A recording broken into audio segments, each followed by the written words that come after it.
ముక్కు పచ్చలారని 4 ఏళ్ల వయసులో తన తల్లిని కోల్పోయింది. 10 ఏళ్ల వయసులో తన తండ్రిని కోల్పోయింది. పెళ్ళి అంటే ఏంటో తెలియని వయసులో పెళ్ళిళ్ళు చేసే రోజులవి. సరిగ్గా బొమ్మల పెళ్ళి కూడా చేయడం రాని వయసులో, అంటే 11 ఏళ్లకే పెళ్లి చేస్తే, పెళ్ళైన కొంతకాలానికే కట్టుకున్నవాడు కాలం చేస్తే జీవితంలో ఇంతకన్నా కష్టం ఉంటుందా ఒక అమ్మాయి? ఇప్పుడు ఏ చిన్న కష్టానికైనా ఇదేం బతుకురా బాబు అనుకునే వాళ్ళు ఎందరో, చస్తే బాగున్ను ఈ లైఫ్ మాకొద్దు అనుకునే వాళ్ళు ఇంకెందరో. కానీ తనకున్న కష్టాన్ని సైతం ఎదిరించి దేవుడు ఇచ్చిన పుట్టుకని చావు వైపుకి కాకుండా ఆధ్యాత్మికంగా ముందుకు తీసుకెళ్లిన దీశాలి సూరి నాగమ్మ గారు. అద్భుతాల సంద్రంలోకి చేరాలంటే కష్టాల వారధి దాటాలేమో, కన్నీటి సుడిగుండంలోంచి బయటపడాలంటే ఆధ్యాత్మిక చింతన ఉండాలేమో. మరి ఇంతటి కష్టంలో తనకి వెలుగుల్లో కనిపించింది ఎవరు తెలుసా? అది ఎవరో తెలియాలంటే మనం సూరి నాగమ్మ గారి జీవితం గురించి అయితే ఖచ్చితంగా తెలుసుకోవాలి. ఈ కాలంలో చిన్న చిన్న ఇబ్బందులకే మనం మన జీవితాన్ని కోల్పోయే ఆలోచనలు ఉన్న ఈ సమాజంలో సూరి నాగమ్మ గారి జీవితాన్ని తెలుసుకోవడం ప్రతి ఒక్క యంగ్స్టర్కి, ప్రతి ఒక్క అమ్మాయికి, ప్రతి ఒక్క యూత్ పిల్లలకి చాలా అవసరం. ఈ వీడియో లాస్ట్ వరకు చూడండి. సూరి నాగమ్మ గారు తన జీవితాన్ని ఎలా మలుచుకున్నారో, ఆ దేవుడు తనకి ఒక గురువుని ఎలా ప్రసాదించాడో నేనైతే డీటెయిల్గా చెప్పడానికైతే ట్రై చేస్తాను. So let's start our video. Hi. Arunachalam పరిచయం ఉన్న ప్రతి ఒక్కరికి రమణ మహర్షి అయితే పరిచయం ఉంటాడు. రమణ మహర్షి పరిచయం ఉన్న ఆల్మోస్ట్ చాలా మందికి సూరి నాగమ్మ గారు అయితే పరిచయం ఉంటారు. నేను ఈ వీడియోలో సూరి నాగమ్మ గారి జీవితం గురించి అయితే కొంచెం మీకు చెప్తాను. సూరి నాగమ్మ గారి జీవితాన్ని మనం ఎందుకు తెలుసుకోవాలి అంటే, ఇది ఖచ్చితంగా ఈ తరం ఇప్పుడు మన సామాజిక పరిస్థితులు, మనం ఎదుర్కొనే అవస్థలు, బాధలు, వీటన్నిటి నుంచి బయటపడడానికి మనమైతే చెడుదారులు ఎన్నుకుంటాం, లేకుంటే సూసైడల్ అటెంప్ట్స్ అయితే చేస్తాం. బట్ ఒక 60-70 సంవత్సరాల క్రితమే ఇలాంటి సమస్యలన్నీ చిన్న వయసులోనే ఎదుర్కొన్న ఒక చిన్న పిల్ల తన జీవితాన్ని ఎలా దేవుడికి అంకితం చేసింది, ఆ దేవుడికి అంకితం చేయడం ద్వారా తన జీవితంలో తను ఏం సాధించింది అనే దాని గురించి అయితే మనం మాట్లాడదాం ఈ వీడియోలో. ఈ విషయాలన్నీ సూరి నాగమ్మ గారి జీవితం మనకి చెప్పకనే అయితే చెప్తూ ఉంటుంది. సో సూరి నాగమ్మ గారి జీవితంలో ఎదురైన కొన్ని సంఘటనల గురించి అయితే నేనైతే మీకు చెప్పడానికి ప్రయత్నిస్తాను. నేను తన జీవితం, తన బయోగ్రఫీ వాటి గురించి అయితే టచ్ చేయను. బట్ తన జీవితంలో జరిగిన కొన్ని సంఘటనలు మనకు అన్వయించుకొని మనం దాని నుంచి ఏం నేర్చుకోవాలి అనే దాని గురించి మాత్రమే మనం అయితే మాట్లాడుకుందాం. సూరి నాగమ్మ గారు విజయవాడ పక్కన ఉన్న మంగళగిరి దగ్గరలో ఉన్న ఒక పల్లెటూరులో అయితే ఆమె పుట్టారు. ఈమెకి 3 అన్నలు, 1 అక్క ఉంది. చివరిగా పుట్టిన చిట్టి తల్లి ఈ సూరి నాగమ్మ గారు. ఈమె పుట్టిన 4 ఏళ్లకే వాళ్ళ నాన్నగారు అయితే చనిపోయారు. అండ్ 10 ఏళ్లకి వాళ్ళ అమ్మగారు అయితే చనిపోయారు. సో ఈమె పాలు తాగే చిన్న వయసులోనే తల్లిదండ్రుల్ని కోల్పోయి ఒక పెద్ద దుఃఖాన్ని అయితే తన గుండెల్లో అయితే దాచుకున్నారు. ఆ రోజుల్లో పెళ్లిళ్ళు చాలా చిన్న వయసులోనే జరిగిపోతుండేవి కదా. ఈమెకి కూడా 11 ఏళ్ల వయసులోనే పెళ్లి అయితే చేసేశారు. పెళ్ళైన కొద్ది రోజులకే ఇంకొక విషాదకరమైన సంఘటన ఏమంటే, అది వీళ్ళ భర్త చనిపోయారు. 11 ఏళ్లకి తల్లిదండ్రుల్ని కోల్పోయి, కట్టుకున్న భర్తని కోల్పోయి, అంత చిన్న వయసులో ఏం చేయాలో తెలియని నిస్సహాయ స్థితిలో అయితే సూరి నాగమ్మ గారు అయితే ఉండిపోయారు. ఒక్కసారి ఆలోచించండి, 11 ఏళ్ల వయసులో ఇన్ని కష్టాలు గాని మనకి చుట్టుముడితే మనమైతే అసలు దీని నుంచి ఎలా బయటపడగలం? సూరి నాగమ్మ గారికి కూడా అదే సమస్య వచ్చింది. ఆమె 11 ఏళ్లకి అంతా కోల్పోయిన తర్వాత ఒక రూమ్ లో చీకటి గదిలో అయితే ఉండిపోయారు. ఎంత చెప్పినా వాళ్ళ అన్నలు గాని, వాళ్ళ అక్క గాని ఎంత చెప్పినా గాని ఆమె ఆ బాధలో నుంచి బయటికి రావడానికైతే చీకటినే ఆశ్రయించింది. చీకటి రూమ్ లోనే ఉండడం, ఏడవడం, ఏడిచి అలిసిపోతే తినడం, తిన్న తర్వాత ఏడవడం, ఏడిచి మళ్ళీ అలిచిపోతే మళ్ళీ పడుకోవడం. ఎప్పుడు తెల్లారయ్యేది ఈమె బతుకు అని అనుకుంటున్న సమయంలో ఈమెకి పోతన భాగవతం అయితే చాలా ఇష్టం వచ్చింది. అండ్ పోతన భాగవతాన్ని కంప్లీట్ గా అయితే ఆ చీకటి గదిలో కూర్చొని చదివేశారు. ఇలా రోజులు గడుస్తున్న కొద్దీ ఆ పోతన భాగవతం చదివే కొద్దీ ఈమెకి ఆధ్యాత్మిక చింతన ఎక్కువయ్యి తనకి ఇన్ని కష్టాల్లో ఉన్నప్పుడు ఒక గురువు కావాలి అని చెప్పైతే ప్రగాఢంగా విశ్వసించింది, ప్రగాఢంగా కావాలని కోరుకునింది ఆ ఈశ్వరుణ్ణి. ఇలా జరుగుతున్న కొన్ని సందర్భాల్లో వాళ్ళ అన్నగారు ఒకసారి వచ్చి మనం తిరుపతికి వెళ్దాము ఒకసారి అంటే, ఈమె ఆల్రెడీ ఆధ్యాత్మిక చింతనలో ఉంది కాబట్టి సరే ఖచ్చితంగా వెళ్దాము, అక్కడికి వెళ్తే కూడా మనకి కొంచెం మనశ్శాంతి బాగుంటది అని చెప్పి తిరుపతికి అయితే బయలుదేరారు. తిరుపతికి బయలుదేరి చెన్నైకి రాగానే చెన్నైలో వాళ్ళకి వచ్చిన ఒక వర్తమానం ఏమంటే వీళ్ళ బంధువులు ఎవరో చనిపోయారు. సో వాళ్ళు తిరుపతికి రాకుండానే మళ్ళీ వెనక్కి వాళ్ళ ఊరికి అయితే వెళ్ళిపోయారు. అరే నేను ఇన్ని కష్టాల్లో ఉన్నాను, నాకు దేవుడు దర్శనం కూడా ఇవ్వడం లేదు అని చెప్పి తను చితికిపోతూ ఆ రోజు రాత్రి అయితే పడుకునింది. అప్పుడు ఒక అద్భుతమైన ఘటన జరిగింది. ఆ ఘటన వింటే నిజంగానే గూస్ బంప్స్ వస్తాయి. అండ్ శివుడు మనల్ని ఎలా కాపాడతాడు అనే దానికి ఇదొక గొప్ప సంఘటన. అదేమంటే మీరు ఇంతసేపు సూర్యనాగమ్మ గారి జీవితం విన్నప్పుడు మీకు ఒకటి అనిపించవచ్చు, అరే దేవుడు ఎందుకు ఈమెకి ఇంత చిన్న వయసులో ఇన్ని కష్టాలను ఇచ్చాడు అని. మనం స్పిరిచువాలిటీలో లేకుంటే ఆధ్యాత్మికంలో మెయిన్ గా ఉన్న మెయిన్ కన్సర్న్ ఏమిరా అంటే నిన్ను నువ్వు తెలుసుకో, హూ యామ్ ఐ అనేదే కదా మెయిన్ మనం ఆధ్యాత్మికంలో తెలుసుకునేది. అంటే మనం ఎవరో మనం తెలుసుకోవాలి అనేదే స్పిరిచువాలిటీ యొక్క ముఖ్య లక్ష్యం. ఆ లక్ష్యాన్ని తెలుసుకోవాలంటే ఫస్ట్ నువ్వు అనుకున్న వాళ్ళు నీకు దూరం అవ్వాలి. నువ్వు అనుకున్న వాళ్ళు నీకు దూరం అయితేనే నిన్ను నువ్వు చేరుకోగలవు అని చెప్పి ఈశ్వరుడే ఈమెకి ఇలా అందరినీ దూరం చేసినాడేమో అనుకోవాలి.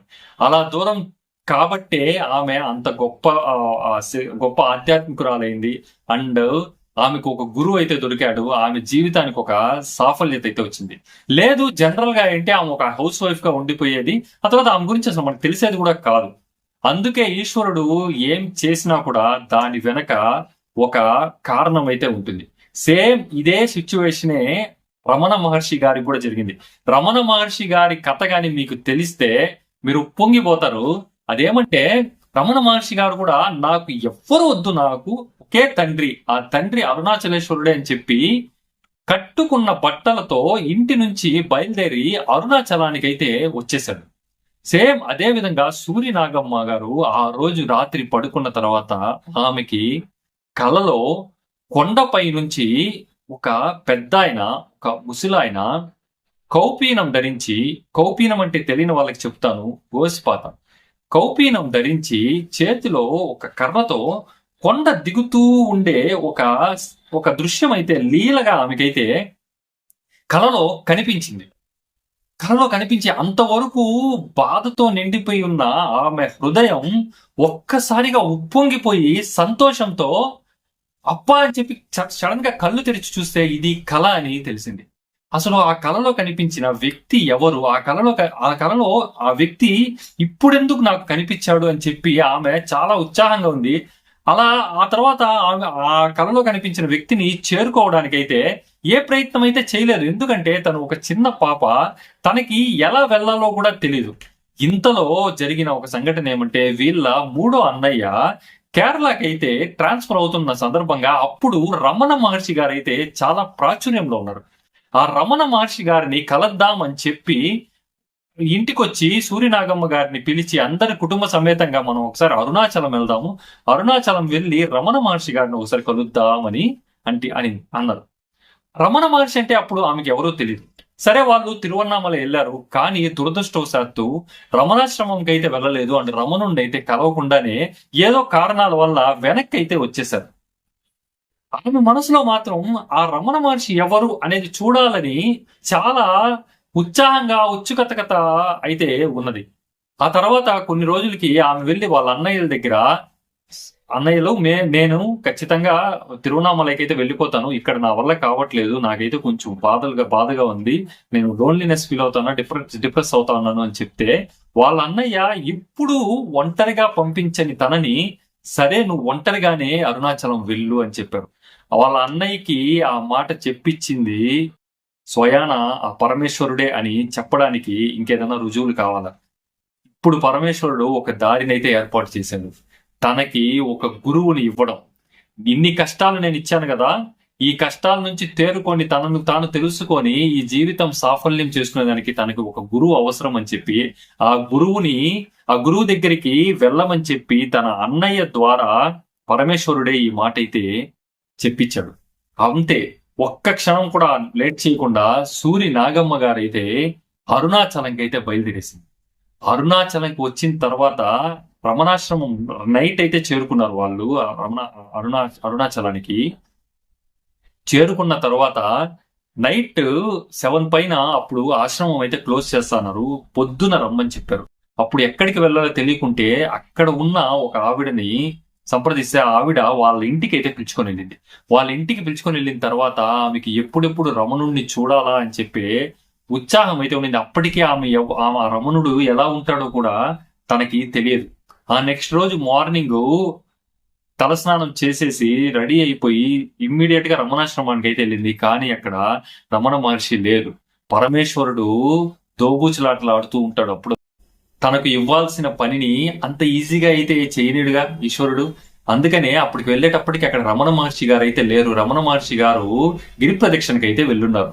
గిరి ప్రదక్షిణ చేసి రాగానే సూరి నాగమ్మ గారు అక్కడ చూసిన దృశ్యాన్ని తన బుక్ లో నా రమణాశ్రమ జీవితం అనే బుక్ లో అయితే వివరించారు. ఎంత అద్భుతంగా ఉంటుందంటే తన కలలో కనిపించిన ఆ పెద్ద ఆయన, ఆ ముజులాయన రమణ మహర్షి అని చెప్పి అప్పుడు తెలుసుకున్న ఆమె పరమేశ్వరుడికి కన్నీళ్లతో పాదాభిషేకం అయితే చేసింది. నాకు ఇప్పటికైతే ఒక గురువు దొరికాడు అని చెప్పి మనసులో అనుకుని తదేకంగా రమణుడినే చూస్తూ ఉంటే రమణుడికి ఆల్రెడీ తెలుసు కదా ఈమె వస్తుంది, ఆ పరమేశ్వరుడు ఈమెని నా దగ్గర పిలుచుకొని వస్తాడు అని చెప్పి.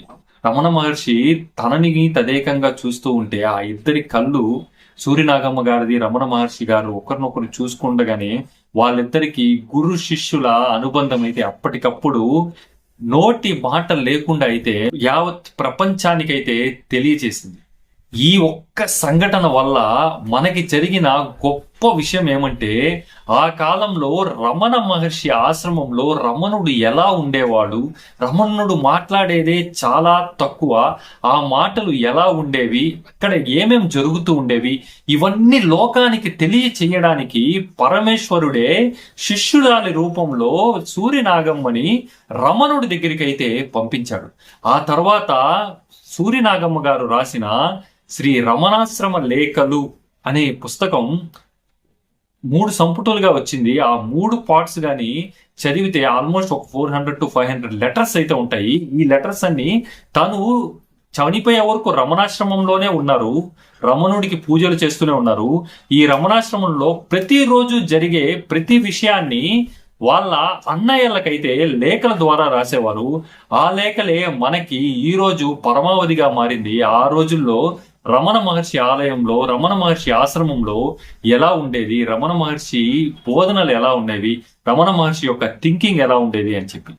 ఇది సూర్యనాగమ్మ గారి జీవితం అయితే నేను చాలా తక్కువే అయితే చెప్పాను. నేను ఇది చెప్పడానికి ముఖ్య కారణం ఏమంటే పరమేశ్వరుడు మనకి కష్టాలు ఇస్తున్నాడు అంటే తను మన మీద ఎక్కువ కాన్సన్ట్రేషన్ చేస్తున్నాడు అని.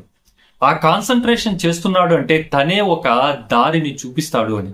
సో ఈ విషయం ప్రతి ఒక్క యువతకి, ప్రతి ఒక్క మనిషికి ఈ సమాజంలో తెలియాల్సిన అవసరం ఉంది. కాబట్టి ఈ సూర్యనాగమ్మ గారి జీవితాన్ని అయితే నేనైతే చెప్పడానికి ప్రయత్నించాను. తమ్నైల్లో పెట్టినట్టుగా పరమేశ్వరుడే పరీక్షించిన నెగ్గిన దీసాలి సూర్యనాగమ్మ అని అన్నాను కదా.